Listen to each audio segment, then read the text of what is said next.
So, in addition to science communication skills and what you said, listening, what kind of preparation would a scientist need to do? Because, like you said, they need to also be aware of the context in which they will be working. They need to be aware of the policy frameworks about, everything else, like you said, changes in government, or, how fast, just the timelines. That scientific projects and policy making, they're happening on two different timelines. So with all of that in mind, what are some of the, how best can scientists prepare themselves to do this kind of work, because so that they find themselves engaged in it rather than feeling frustrated. So what advice would you give them? Yeah, it's very easy to get frustrated. So I will ask for scientists to be resilient and don't be like try it again. Of course, not at you don't have to spend years and years frustrating yourself, because it's pointless. But don't give up at the first obstacle that you face. I will recommend, because I myself I didn't have the opportunity to do it, but I have known other scientists that have been involved in these kind of programs, and they told me that it's very useful if you have the opportunity to get to the for instance, in Europe there's some trainings that you can go to the European Parliament and to spend like 3 or 6 months or maybe a year working hand to hand with policymakers on their daily day. So it's very useful to get this image of the time span, this kind of how to say, of meetings, this dynamic of how they meet, how they work, how they think, how the scenario, to have the big picture of policy. Because when you have some trainings outside parliaments and embassies, of course, trainers can explain you a little bit how the policy maker works, and diplomats and so on, but it's very useful to see it by yourself. And I know that there are some countries that have these programs in embassies and parliaments. So if you identify in your country this kind of programs, I will encourage people, scientists, to apply, because I think that it's not very long programs, like 3 or 6 months, but it's enough for you to realize what's going on, and also to identify the skills that you might need to pursue a career and to be successful in engaging with policymakers. Do you know of, can you maybe give an example of a case where, a collaboration between a scientist and policymakers, were like a successful collaboration between scientists and policymakers that led to some positive changes, either not specific to Latin America, maybe Latin America if you are familiar with any, but in general as well? Well, if you just go to some bibliography, there are some success cases. I will talk about the Spanish case during the pandemic. It was very, very interesting to see how groups of scientists organized with policymakers. I don't know, because it depends when you talk with one part of the other. But I would say that at the end, maybe not 100%, but it was a very interesting success, in the point that here in Spain, before the pandemic, it was very difficult for scientists to stick together with policymakers.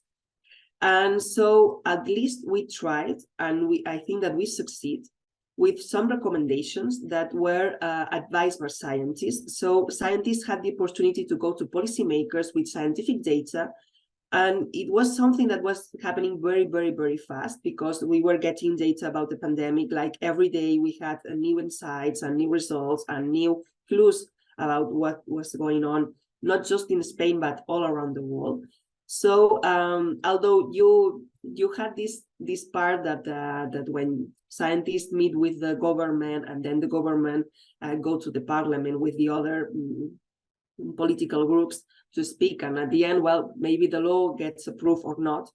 But I have talked with some of the scientists that have been involved in this process, and they told me that it was very interesting, that they feel that policymakers were really, really into this, the point that to try to really engage with scientists and get the science data, and at the end, try to benefit the society with data on hand, not just,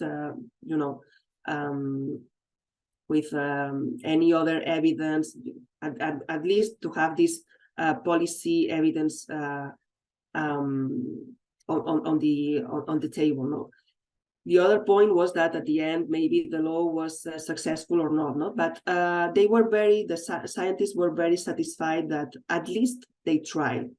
That was something that, well, I don't know it to say if that never happened before, but if not never, in a very, very few occasions. So, and then that another point that now here in Spain, we have a group of scientists, a permanent group of scientists that is working with policymakers in the parliament.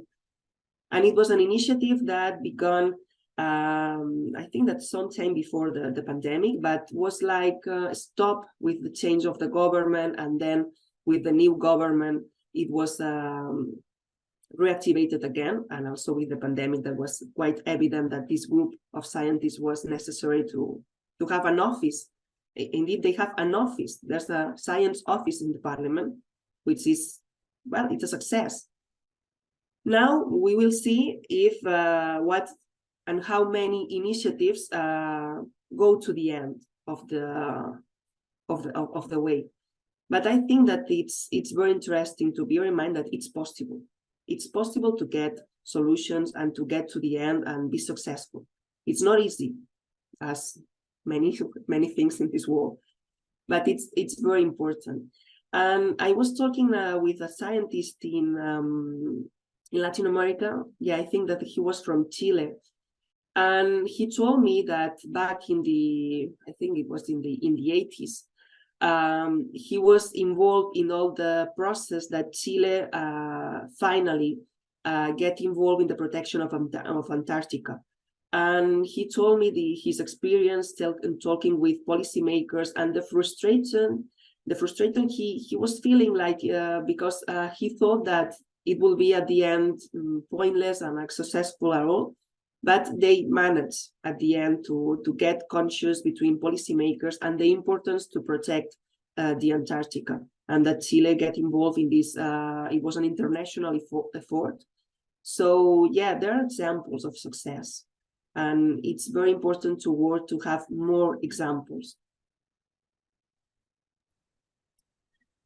I think this was very, very interesting. So thank you, Marta. It's been such a pleasure talking to you, and I'm sure your perspectives and the tips that you've shared will be very helpful to researchers, both in expanding their view on what's possible for them to do within their career, and in terms of how they can contribute to something more than the scientific advancement of their field. So this was very helpful.